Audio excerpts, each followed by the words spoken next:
सीताराम एक ऐसी सुंदर सीधी सरल लड़की की स्टोरी, सत्य घटना पर है, जिसको जो भी देखता एक बार में तो पलट पलट के देखता और पीठ पीछे भी उसकी तारीफ़ करता कि बहुत सुंदर है। तो सामने से भी तारीफ़ करता और पीठ पीछे भी करता, चाहे वो मायके पक्ष के पड़ोसी हों चाहे वो ससुराल पक्ष के हों।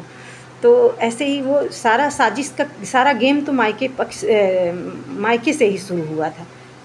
कुछ लोग हमारे जीवन में ऐसे होते हैं ना कि जो सामने से दिखते कुछ और हैं और होते कुछ और हैं। तो सारा गेम तो षड्यंत्र तो मायके पक्ष से ही शुरू हुआ था। तो वो लड़की जब शादी करके गई तो उसके बाद उसके जीवन में क्या हुआ, उसको गलत गलत आत्माएं दिखने लगी, रात में सुनाई देने लगी। वो रात में होने लगा, फिर धीरे धीरे उसको दिन में भी दिखाई सुनाई। वो अपने आप से इतना डरने लगी, इतनी डरने लगी, भय खाने लगी कि मतलब उसको लगता है कि हमारे आगे पीछे कोई आत्माएं हैं, आवाज़ के कान में बोल रही हैं, दिखाई दे रही, सुनाई दे रही। और फिर उसके बाद पता नहीं क्या हुआ कि वो हमेशा उसको मरने का ख्याल आता, हम मर जाएं, हम मर जाएं, हम मर जाएं। क्या कराया किन लोगों ने, तंत्र कराया, मंत्र कराया, क्या कराया कि दवाई दी, भगवान जाने। बस उसके मन में यही रहता है कि हम मर जाएं। पर सामने से खुल के कोई नहीं आया। जो भी कांड हो रहा था पीठ पीछे ही हो रहा था, पर सामने से सब लोग सही थे। मतलब सामने से सब लोग सही थे, कोई गलत नहीं दिख रहा था। और बस पीठ पीछे उसके अंदर अचानक क्या हुआ कि उसको भूत प्रेत दिखाई सुनाई।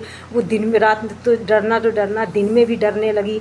उसके बाद हमेशा उसके अंदर लगता हम मर जाएं, हम मर जाएं, हम मर जाएं।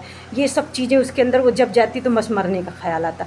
धीरे धीरे वो सुंदरता भी उसकी चली गई, मासूमियत भी चली गई। रात दिन अपने आप से डरने लगी कि उसको लगता कि हमारे साथ कोई आत्माएँ हैं, बहुत सारी हैं।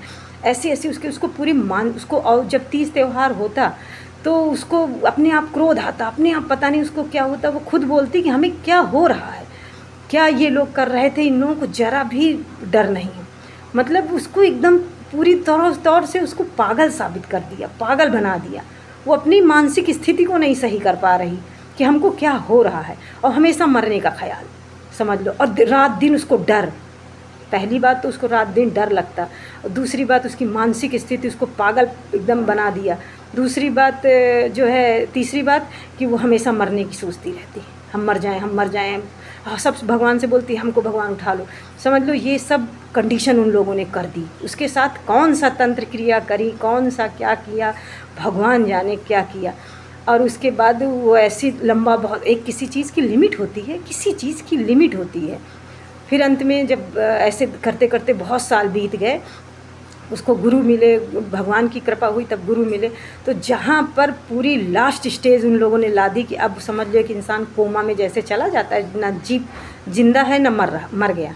तो ऐसी जब स्थिति आई उसकी, क्योंकि सब सुंदरता भी चली गई, उसका मासूमियत भी चली गई, उसको भय भी रात दिन लगता, उसको पूरी तरह से एकदम पागल साबित कर दिया गया। वो दिमागी तौर से खुद डिस्टर्ब हो गई और वो हर वक्त मरने का ख्याल ही करती।